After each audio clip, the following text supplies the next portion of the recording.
மூலமாக ஒரு ரகசியம் சூட்சுமமாக முருக வழிபாட்டில் சொல்லப்பட்டுள்ள ஒரு செய்தியை நான் சொல்லணும்னு ஆசைப்படுறேன். ப்ளீஸ். கந்த சஷ்டி கவசத்துல ஒரு வரி வருது, ஒரு நாள் 36 கொண்டு. அதாவது கந்த சஷ்டி கவசத்தை ஒரு நாளைக்கு 36 முறை படிக்கணுமா. படிச்சா 7 மணி நேரம் ஆகும். நான் படிச்சிருக்கேன். ஆனா கலியுகத்துல கந்த சஷ்டி கவசத்தை ஒரு நாளைக்கு 36 முறை படிக்கிறதுக்கு நேரம் இருக்காதுன்னு தான் அதுலயே சூட்சுமமாக ரகசியமாக ஒரு விஷயம் சொல்லப்பட்டிருக்கு. முருகனுடைய அருளால் நான் தெரிஞ்சுக்கிட்டேன். அதை நான் உங்களுக்கு சொல்றேன். ரவண பவச ரரரரரரரா ரிவண பவச ரிரிரிரிரிரி, இதுக்கெல்லாம் என்ன அர்த்தம் நான் தேடி தேடி தேடி முருகன் அருளால் தெரிஞ்சுக்கிட்டேன். சரவண பவ முருகனுக்கான மந்திரம். இதை 6 முறை சொல்லணும்.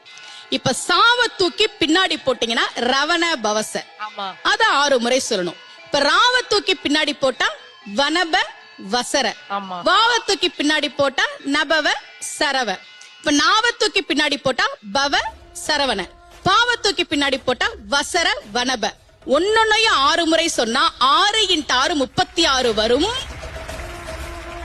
இப்படி சொன்னால் 5 நிமிஷத்துல சொல்லிடலாம். கந்த சஷ்டி கவசத்தை 36 முறை சொன்ன பலன் கிடைக்கும்.